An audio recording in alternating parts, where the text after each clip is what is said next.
Bonjour mes amis, David Simon, né Yacine Ounami. Comment allez-vous en ce beau jour? Jeudi 25 juillet 2019. De retour au 21 rue Hippolyte Cornuet.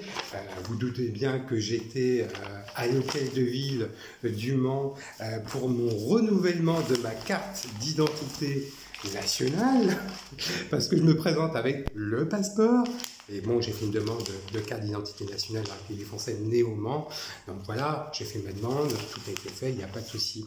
Donc, très bien, charmant, pas de souci, sens du service, le sens de l'écoute et un très bon professionnalisme. Réellement, je suis ravi, très heureux. Donc voilà, je prends quelques minutes, réellement, de votre attention. Je ne tarissais pas d'éloge au niveau du monde de l'avocature sartoise-mancelle et de la cité judiciaire. Mais j'ai une révélation, une belle révélation. Doutez bien que je vous dis ça entre vous et moi, il y a une complicité, une bienveillance entre vous et moi. Donc je vous avais révélé que les collègues de mon ex-épouse Laurence Vérité-Simon avaient fait une fausse déclaration. Mais attention, il n'y a pas que cette fausse déclaration. Nous avons fait, Madame Valérie Destrée avait fait une fausse déclaration en disant qu'il n'y avait aucun lien de parenté. Et pourtant, ce sont des collègues de MMA, Covéa Flixheim, la plateforme juridique. Mais nous avons, et c'était le témoin de notre mariage. Et oui, il faut le savoir. Elle est là, elle se présente là, Madame Valérie Destrée. Eh oui. Mais bon, mais c'est pas que ça. Elle avait dit que je n'avais pas rencontré la famille royale marocaine à 11 rue Herpel, il y a 10 ans. Mais si. Et heureusement que Madame la consul générale, Madame Najet El Berak, qui est Madame la consul générale du Royaume du Maroc à Rennes, qui a bien confirmé, qui a bien vu que j'ai bien attesté, que j'ai bien vu la famille royale marocaine à 11 rue Herpel. Déjà, c'est une fausse déclaration. Deuxième fausse déclaration. Alors c'est une collègue de Laurence, Madame Robert Sophie Loison, qui atteste que, soi-disant, qu'il n'y a aucun lien de parenté. Mais lien de subordination à leur égard, collaboration de communauté d'intérêt, aucun. C'est un collègue de Laurence. Collègue de Laurence, Madame Sophie Robert, vous êtes collègue, je vous connais. Dans la particularité de Madame Valérie Destrée, le point commun de Valérie Destrée, vous êtes collègue, mais aussi vous êtes venu vous êtes venu à l'hôpital du Mans me voir et voir la naissance d'Inès. Vous vous rappelez Madame Sophie Robert? Et tu te rappelles Valérie? Bah regarde. Ce sont quand même des fausses déclarations. Le point commun de ces deux personnes-là, c'est que elles sont venues à l'hôpital du Mans à la naissance le 6 juin 2005 pour voir notre fille Inès. Voilà. Puis deuxième point commun, c'est qu'elles sont collègues. Elles sont collègues à Covéa, branche assurance vie. Troisième point commun. Tous les trois, que ce soit mon ex-épouse Laurence Vérité-Simon et Madame Sophie Robert et Madame Valérie Destrée, ce sont des juristes à Covéa. Pour des juristes, faire une fausse déclaration, quand même, c'est quand même assez fort de café. Je trouve fort de café. Quand même sous la bienveillance des autorités, des avocats de barreau du Mans, Maître Sadler. Et sous l'œil avisé du TJ Le Mans. Comment on peut tolérer ce genre de magouille? C'est de la magouille quelle crassie. Vous ne trouvez pas, monsieur Fabrice Bellargent? Vous ne trouvez pas? Pour une procédure de divorce, je trouve ça, mais intolérable et inexplicable. Alors, je peux comprendre que Maître Sadler ne peut pas me voir parce que je suis français d'origine marocaine berbère. Je peux le comprendre. On peut avoir une animosité à mon égard. Je suis un français d'origine marocaine berbère. Bon, voilà. Je peux comprendre. Mais ce que je ne comprends pas, je peux vous assurer que je ne comprends pas, c'est qu'on fasse une fausse déclaration mensonger. Vous êtes des juristes, mesdames, vous êtes des juristes à Covea. Donc, quelle est votre intégrité, votre conscience professionnelle, votre professionnalisme? Et en plus, sous l'œil avisé de Maître Sadler, Maître Sandra Jovo et Maître Magali Minot, avocat de barreau du Mans. Je trouve ça intolérable, inexplicable, et je peux vous assurer, et je sais je sais pas où elles vont, ces personnes-là, mais tout ce que je sais, je vais en pouvoir en cassation. Ça, c'est sûr et certain. La plus haute juridiction de l'ordre judiciaire français. Réellement. Je peux vous assurer. Parce que moi, je ne peux pas comprendre et je ne peux pas tolérer ce genre, Moi, je suis un ancien fonctionnaire de justice. Réellement. Un ancien fonctionnaire de justice. Et je peux vous assurer, j'ai une conscience professionnelle. Voilà. L'intégrité. Moi, je ne peux pas comprendre. Je peux pas comprendre. Alors, on peut, moi, voilà.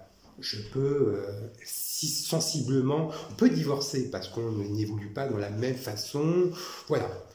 Mais là, honnêtement, moi je suis un ancien fonctionnaire de justice, ex-salarié de l'État régalien, sous le corps d'administration pénitentiaire. J'ai une expertise de droit pénal, j'ai réussi un concours d'État, surveillant pénitentiaire, voilà. J'ai travaillé sur des postes, c'est pas fou. C'est du professionnalisme. J'ai travaillé sur Paris, maison d'arrêt d'Épinal, maison d'arrêt du Val-d'Oise, maison d'arrêt de Paris-la-Santé, Fresnes. Mais vraiment, je trouve ça intolérable, inexplicable, et maison d'arrêt du Mans et maison d'arrêt Le Mans-les-Croisettes. On peut avoir, je le dirai toujours, on peut avoir des convergences et des divergences d'opinion, mais débattre sur un terrain républicain et un esprit républicain. Moi, je ne suis pas jaloux. Moi, on est dans un État républicain, un État de droit. Je fais valoir mes droits, que des droits. Quand je vois ce qui m'est arrivé, ça, c'est de la tartufferie en branche. Tartufferie, mensonge,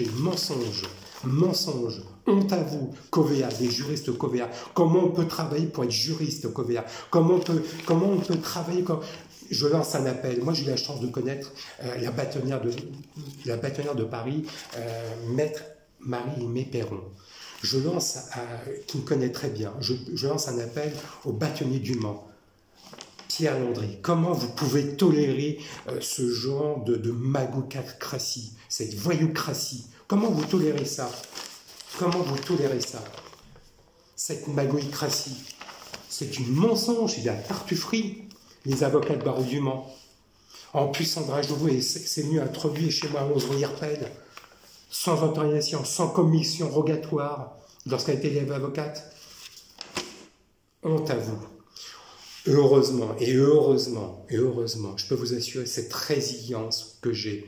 Vous savez, c'est quoi cette résilience? C'est de faire face au traumatisme que j'ai subi lorsque j'étais agressé au poste de paroi avocat, lorsque j'étais surveillant. Et en 2011, j'ai eu un grave accident, vu mes cicatrices à 11 rue Herpel. Je vous promets, là, j'ai qu'une envie. Je sais pas où elle va, mon ex-épouse Laurence Vérité avec Simon. Mais moi, je sais que je vais en cour de cassation, pourvoir en cour de cassation de la plus haute juridiction de l'ordre judiciaire français. Élément légal, élément matériel, 3 chefs d'accusation, violence en réunion près d'un dépositaire de l'autorité publique pénitentiaire judiciaire, corruption de fonctionnaires de justice. Voilà. Et agression d'un militaire du 2e régiment d'infanterie marine. Voilà. Dans tous les cas, je suis très très heureux, réellement, que vous m'avez laissé cette écoute. Encore une fois, il ne faut jamais se laisser faire. Jamais se laisser faire. Moi, je ne suis pas jaloux. Mais je ne vois pas ma fille. Beaucoup de personnes me disent « Pourquoi tu ne vois pas ta fille naisse ?» Il y a beaucoup de jalousie. Et il n'y a pas si longtemps que ça, hier, j'étais aux Forces vives et Méma, à côté des boulevards Alexandre-Yon, je peux vous assurer. Et j'étais agressé par des personnes. Il faisait chaud. Vous voyez, il faisait une température trentaine de degrés. une chaleur caniculaire. J'étais en pantalon, voilà. J'avais des chauffeurs de taxi qui me disaient, mais pourquoi vous m'avez fait un doigt d'honneur? Je dis, moi, j'avais des dossiers, je vous promets, j'avais des dossiers. Et je vous promets, j'avais des dossiers, comme ça. J'avais ce dossier-là, orange. Et j'avais un chauffeur de taxi, pourquoi vous m'avez fait un doigt d'honneur? Je ne vous ai pas fait un doigt d'honneur, j'ai fait ça. Parce que je transpirais, j'avais chaud.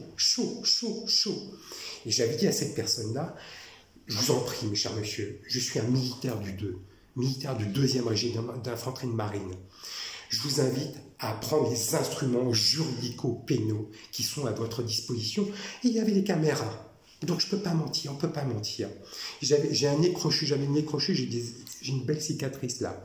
Je peux pas, j'ai du mal à respirer. Quand je vois un chauffeur de taxi qui m'insulte, qui n'aime pas les militaires, qui n'aime pas les franco-marocains berbères, ça m'émeut.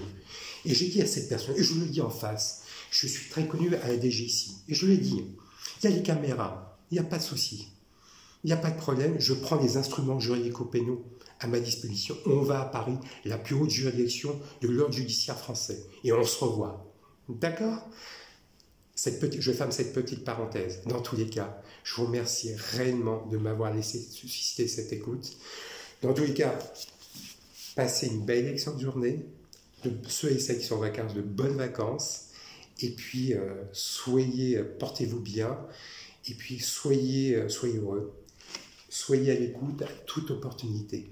Je vous embrasse, à très bientôt. Au revoir.